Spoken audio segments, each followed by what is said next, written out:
Hello YouTube family, કેમ છો? મજામાં ને? આજે આપણે બનાવવા જઈ રહ્યા છીએ બ્લાઉઝના, ડ્રેસના, કોઈ પણ નાના નાના કટકા વધ્યા હોય એનો ઉપયોગ કરી રહ્યા છીએ. જો તો એના માટે મેં આવી રીતના 2 પીસ બ્લાઉઝના મારે વધ્યા તો નાનો કટકો એમાંથી લઈ લીધા છે, અને આવી રીતે કપડામાંથી જે આપણે ફર્મ શીટ નીકળે એ લઈ લીધી છે, અને નીચે અસ્તરનો કટકો એવી રીતે રાખી અને ત્રણેયનું જોટિંગ કરીને આવી રીતે ચોરસ ખાના બનાવી લીધા છે.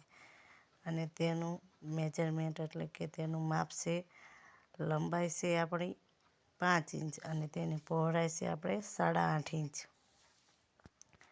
તો આવી રીતના મેં 2 પીસ તૈયાર કરી લીધા છે. કોઈ પણ આપણે ડ્રેસના, બ્લાઉઝના, ગમે એનું કાપડ કેમ નાના કટકા આપણે ફેંકી દેતા હોય, તો એનો આવી રીતે આપણે કોઈ પણ પર્સ કે પાઉચ બનાવવામાં ઉપયોગ કરી શકીએ.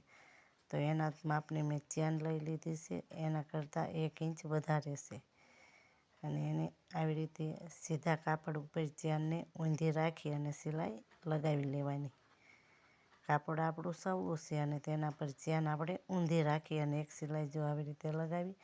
હવે તેને આવી રીતે બંને સાઈડમાં કાઢી અને પછી તેના ઉપર એક ધારી સિલાઈ લગાવી દેવાની. એટલે કાપડ આપણું જે આ ફર્મવાળું છે ને તે ઊંચું થાય છે, એટલે તે આપણે ધારી સિલાઈ લગાવીશું એટલે નીચે સરસ રીતે બેસી જાય છે. તો આવી રીતના ધારી સિલાઈ આપણે લગાવી દઈશું. જો તમારે ધારી સિલાઈ ન લગાવી તો ત્યારે તમે પટ્ટી પણ અટેચ કરી શકો છો, દોરા ન નીકળે એટલા માટે. તો આવી રીતના આપણે એક ભાગ તૈયાર કર્યો. એવી જ રીતના જો ચેન હવે સીધી છે તેના ઉપર આપણે કાપડ ઉલટું રાખ્યું છે, અને આવી રીતના સીધી સિલાઈ એક લગાવી લઈશું.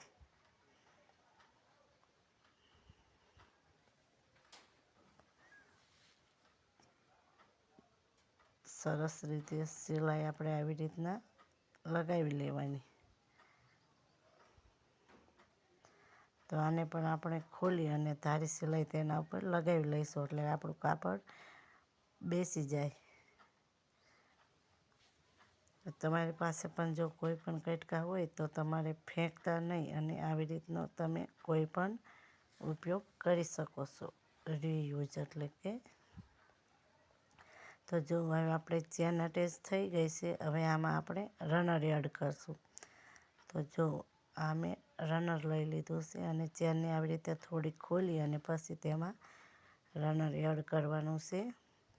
આવી રીતના એકવાર તમે રનર એડ કરો એટલે પછી આવી રીતના લગાવી અને પછી પાછું રનરને આખી ચેનમાંથી પાછું બહાર કાઢી લેવાનું છે, અને પછી ફરી વાર લગાવવાનું છે. એટલે જે પણ આપણી ઘેડ હોય અંદરથી આગું પાછું થયું હોય તે આપણી નીકળી જાય, ખોલ ન પડે. હવે આવી રીતના બીજી બાજુ બીજી વાર રનર આપણે એડ કરશું અંદર. તો જો આવી રીતના આપણે રનર પણ સાવ સરસ અને સહેલી રીતે એકદમ આસાનીથી આપણું એડ થઈ ગયું છે. તો આવી રીતે રનર એડ થઈ ગયા પછી હવે આપણે આ બંને ભાગને એકાબીજી પર ફોલ્ડ કરી અને ત્યાં આપણે સિલાઈ લગાવી લઈશું. તો બંને ભાગ આપણે સરખા રાખી અને ત્રણેય બાજુ સિલાઈ લગાવી લઈશું.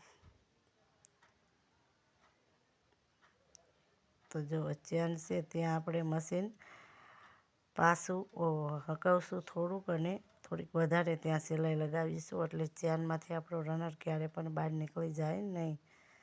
તો આવી રીતના સરસ રીતે ત્રણેય બાજુ આપણે સિલાઈ સરખું બંને ભાગ સરખા રાખવાના અને સિલાઈ આપણે સરસ રીતે લગાવી લેવાની.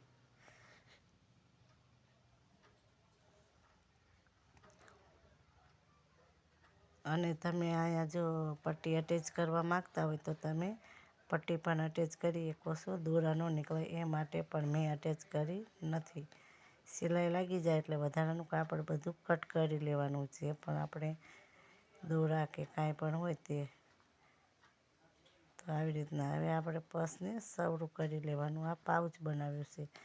તમે આની જગ્યાએ પર્સ, પાઉચ કોઈ પણ વસ્તુ તમે નાના નાના કાપડ આપણે કટકા ફેંકી દેતા હોય એમાંથી બનાવી શકો છો.